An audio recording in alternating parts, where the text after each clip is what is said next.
Équilibrer son alimentation. Docteur Salman, bonjour. Bonjour. Vous êtes cardiologue nutritionniste à l'hôpital européen Georges Pompidou. À Paris, on sait bien que l'alimentation est un facteur clé de notre santé. Alors comment s'alimenter correctement? Quels sont les bons conseils? D'abord, ne pas trop manger, parce que vous savez, 30% de calories en moins, c'est 20% de vie en plus.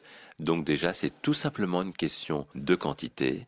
Et pour réussir à avoir la main, il y a des coupes-fins naturels puissants qui marchent et qui permettent de garder un poids de forme toute l'année. Alors, quels sont ces coupes-fins, par exemple? Alors, il y en a beaucoup.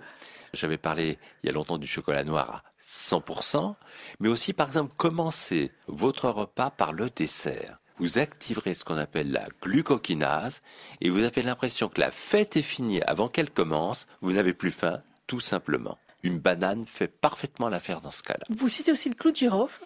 On peut sucer des clous de girofle parce que c'est connu des dentistes, mais ça anesthésie un petit peu au niveau des dents, mais surtout les papilles gustatives. On a moins faim. C'est comme de sucer un glaçon au début de repas, ça fait le même effet. Ça, ce sont les coupes-fins. Et après, comment manger équilibré?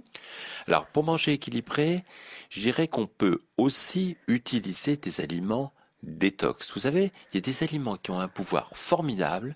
Ils nous aident à se débarrasser des toxines. L'avocat, par exemple, moi j'appelle ça le baume des intestins. Si vous prenez un burger avec du bacon, eh bien vous prenez de l'avocat en même temps, vous aurez un tiers d'inflammation digestive en moins.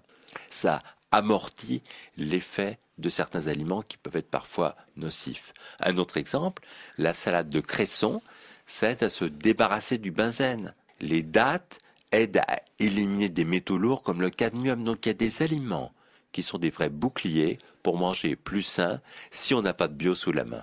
Merci, docteur Frédéric Salman. Je rappelle que vous êtes cardiologue et nutritionniste à l'hôpital européen Georges Pompidou à Paris. RFI